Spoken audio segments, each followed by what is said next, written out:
entire focus is on that kind of stuff.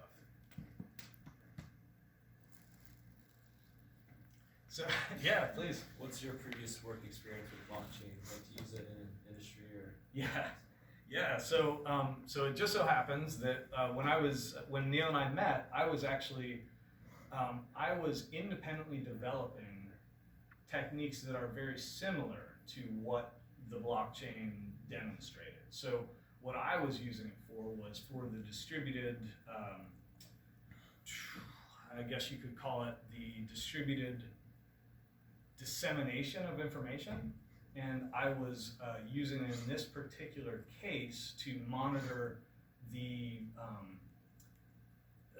activity of construction work. So I was applying these concepts to manage construction crews and to it's very similar, in fact. So to create digital ledger of work that was invested in particular projects. So we were breaking down every aspect of a project, and in this particular case, we were installing a steel beam to support a second story structure. So there were certain tasks that were involved in that, and we were breaking down those tasks, monitoring it, measuring it, and comparing that to the prediction of what would have to go into that work. So we were using that technique as a way of modeling construction work in the world. And we were the idea was to take that and run autonomous crews that you could validate the work that was being done in a predictable way, right? So that was the idea, is to monitor and record construction work, and and also integrate that into the process of estimating work. So, and we did that for a number of years. It was actually way ahead of its time. This was back in maybe 2000 something. 1999. So it was way ahead of its time. And I've applied very similar techniques to a number of different things. We built so it's a project called the Autonomous Collaboration Engine, and it gives you the ability to collaboratively make decisions. So it puts the decision-making process in the context of the desired outcomes, and then it measures those outcomes, and then compares it with the goals of what everybody who's involved wanted to happen, and then it directs resources to projects that were successful. So the concept is that it takes any ideas. So you could have an idea for solving a particular problem, or you could have a particular set of things that, say, you as a group want to achieve, and anybody can contribute ideas to solve that problem, right? And the whole core behind this concept is it rewards your ideas. So if you come up with the best idea for solving a problem, you're credited with the success of that, and you're given influence in other projects, and then you can also translate it into an actual monetary, you can get rewarded that way. So that's another project. And we can come back to that. I don't know. It's kind of related to Okay. what you're saying. I was just gonna say, like, if there's so many uses for blockchain and like all these different, I guess, methods that people are implementing with technology, do you think like at some point there's just like one path that this technology is gonna follow down, or do you think it's just like? I think it's the opposite. I think that there are so many applications for this. What it does is it opens up the possibility of, it gives you confidence in a world where that's hard to have, right? You have products that are forged all the time. You have people. So one of the examples that I think is really interesting is, we're living in an increasingly digital world, right? We've got our identities are digital. We've got interactions that are digital. You have interactions with people you've never met in person. You're going by their picture. You're going by like whatever they've posted online or whatnot. But how do you actually know who you're dealing with? And I would say that my prediction is one of the most powerful uses of this technology is going to be protecting people's identity and allowing us to, there is software out there that will, if you have enough footage of you talking, like in me doing this right now is easily enough. Somebody could take this film that Eric is recording and 10 minutes or so of it is enough to give enough gestures of me moving around and me talking, that you could create a film of me saying something that I never said. You could very easily do this. This technology is here right now. So there's nothing preventing someone from putting together a video of me or you saying or doing whatever they want. So having a way to protect yourself and to be able to protect your own identity, to be able to make transactions in a world where this is increasingly becoming more and more digital. People want to be able to make digital transactions. They want to be able to exchange money for services and to be able to do all of these things. And this provides a way of protecting and making sure that the integrity of all of this is in place. Because without it, it happens all the time. People are forging things more and more and more because it's getting easier to do. I was just curious, how easy is this technology to implement in like a user interface, so like I could use it without, Super easy. Yeah, super, super easy. Anybody could go on right now. You could buy Bitcoins, right? You could buy any cryptocurrency that is exchanged. Just go on, use your credit card, and then you can use those. You can use that cryptocurrency to buy things. Anybody can do that. But the technology. So we're working on a project right now called Global One.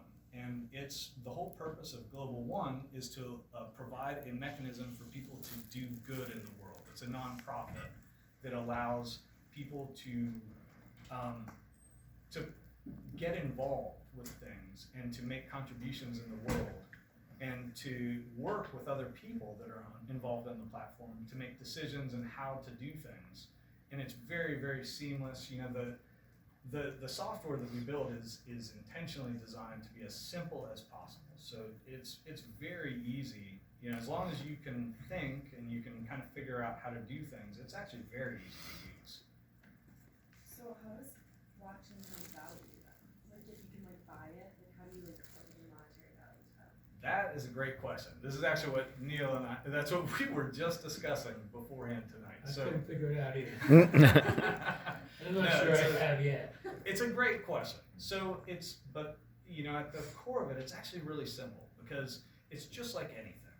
If something is only as valuable as what someone is willing to pay for it, right? So if you have something that I think is really cool, I'm going to be willing to pay you money for it, right? And then maybe if it is not so great anymore, I'm not ready to pay you as much money for it, but I might still pay you something, right? Or maybe he has something that's better, and I'll buy his instead, right? So it's just like anything. It's all supply and demand. So the reason that a cryptocurrency has value is because it has enforced scarcity, right? So you can't just get it anywhere. And it has an established rate of exchange because someone else is willing to pay that value for it. So say he wants to buy your cryptocurrency, he also wants to, and I also want to, right? You're establishing a rate, you're establishing a market rate for it. And that's really what it comes down to. The reason that Bitcoin took off the way it did is because they were able to establish that there is built-in scarcity in that model, and that attracted people's interest, just like gold, just like diamonds, just like anything else that doesn't have, it might be pretty to look at, but what are you gonna do with a diamond unless someone else wants it, right? Or unless it's something that is really attractive. And, it has that built-in use, but what really maintains the value of the diamond or the gold or whatever is that someone else is willing to pay dollars for it. And that's what holds its value. I was just going to look up the value of Bitcoin Yeah. and discover I left my iPhone Oh, it's right. No. Okay. I'll be back in about 10 minutes. I hope. Wait, is that his? Mhm. Yeah, it's Oh, right yeah, here. I Neil. gave it to you, didn't I? I've got a charger. We're good. Yeah. So, I mean, does that answer the question? Because I know it's a little bit more of a loaded question, but I mean, really, at its core, that's what it is that, So is there like a limit to the number of Bitcoins that you can make? that's funny you say that. So, yes, in the case of Bitcoin, there is a built-in limit. They designed it like that from the beginning. But that's not intrinsic to all blockchains, right? There are all these different models. Bitcoin chose to do some things in a very specific way because they were fighting this worldview that cryptocurrency was not reliable, that it wasn't a safe place to store value because people could hack it, right? So that's what people were dealing with before. So when they put together Bitcoin itself and the blockchain, that was the first version of the blockchain, was for Bitcoin. And when they introduced that, they actually overcame some pretty impressive things. They were able to achieve some amazing things. Now, the way that they did that is they require a lot of processing power. So what they were really trying to do is emulate the scarcity model of something like gold, right? So that was at the heart of their model. They were just trying to enforce scarcity and convince people that it's a scarce commodity, therefore it's safe to put money into it, right? Because that's been our economic model since the beginning of humanity, right? Things have value because they are scarce. If they are abundant, people take it for granted and you can't assign value to it. And if something is easy to replicate or forge, it decreases its value. And so that was really the thrust of what Bitcoin was setting out to prove to the world, is that they were enforcing scarcity in this digital model in a way that the world had never seen before. And that was pretty impressive. Like that's a good, pretty impressive achievement. So I looked up the value of Bitcoin, maybe some of you did. It was $9,000 per Bitcoin at the beginning of today. And following the stock market, it dropped 3%. So it's now worth 3% less. Yeah.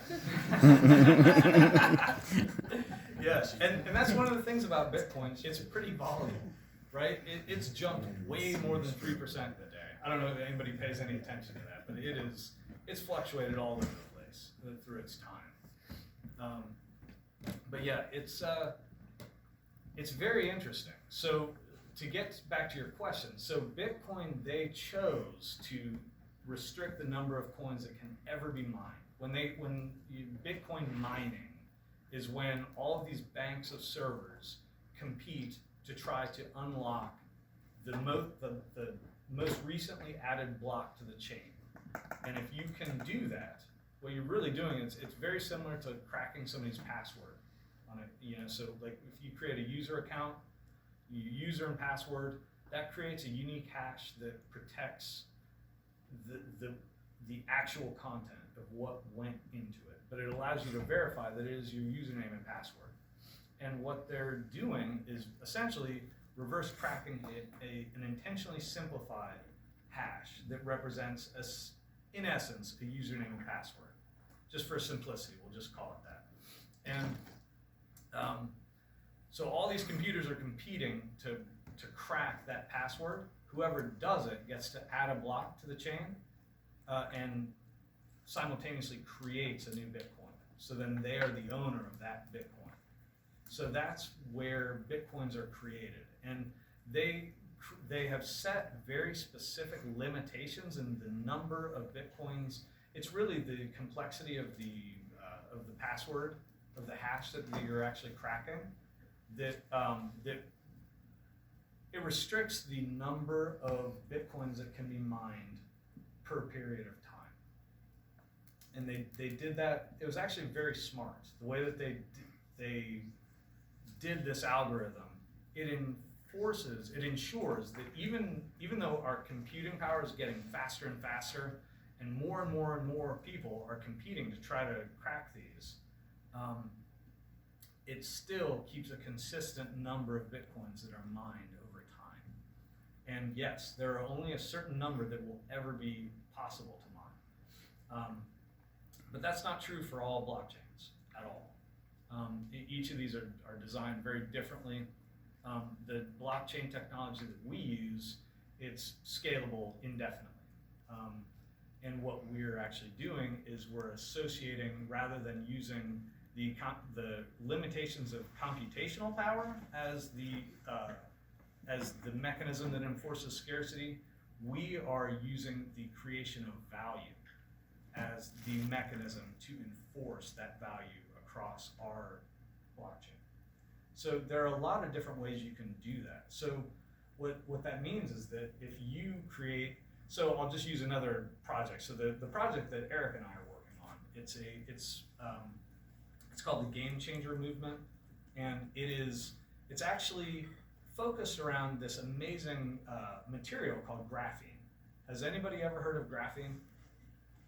Yeah, it's a brand new thing. I promise you will definitely know about graphene in the near future. It is going to be the future of material science. It has these amazing properties, just amazing. If anybody's interested, I highly encourage you to look it up. But it is, so what we're doing is we're using the creation of graphene as a mechanism for enforcing value. So we're tying it to a real world commodity, and then using the actual coin, you could just call it the coin itself, as a medium of exchange that rewards people for creating the graphene, right? So we're simultaneously certifying the graphene, we're also recording it, and then we're giving you a validation that you can actually exchange with other people, that they know that you have that particular grade of graphene. And it's very interesting. I met a student here last year. So I did a lecture for